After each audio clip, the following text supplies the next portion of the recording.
તાજિયા પર્વ શાંતિપૂર્ણ અને સૌહાર્દપૂર્ણ વાતાવરણમાં ઉજવાય તે હેતુસર દુધઈ પોલીસ સ્ટેશન ખાતે શાંતિ સમિતિની બેઠકનું આયોજન કરવામાં આવ્યું હતું.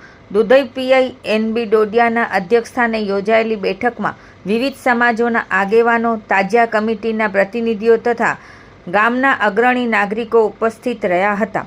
બેઠક દરમિયાન મોહરમના તાજિયા જુલુસના રૂટ, ટ્રાફિક વ્યવસ્થા, કાયદો અને વ્યવસ્થાની જાળવણી તેમજ જાહેર શાંતિ જળવાઈ રહે તે અંગે વિસ્તૃત ચર્ચા કરવામાં આવી હતી. પીઆઈ એનબી ડોડિયાએ ઉપસ્થિત આગેવાનોને પરસ્પર સહકાર અને સૌહાર્દ જાળવી તહેવારની ઉજવણી કરવા અનુરોધ કર્યો હતો. ઉપસ્થિત આગેવાનોએ પણ તહેવાર દરમિયાન કાયદો અને વ્યવસ્થાનું સંપૂર્ણ પાલન કરવા તથા પોલીસને જરૂરી સહયોગ આપવાની ખાતરી આપી હતી. દુધઈ પોલીસ દ્વારા મોહરમ પર્વ દરમિયાન પૂરતી પોલીસ બંદોબસ્ત વ્યવસ્થા ગોઠવવામાં આવશે તેમજ કોઈપણ અપ્રિય બનાવ ન બને તે માટે સતત દેખરેખ રાખવામાં આવશે.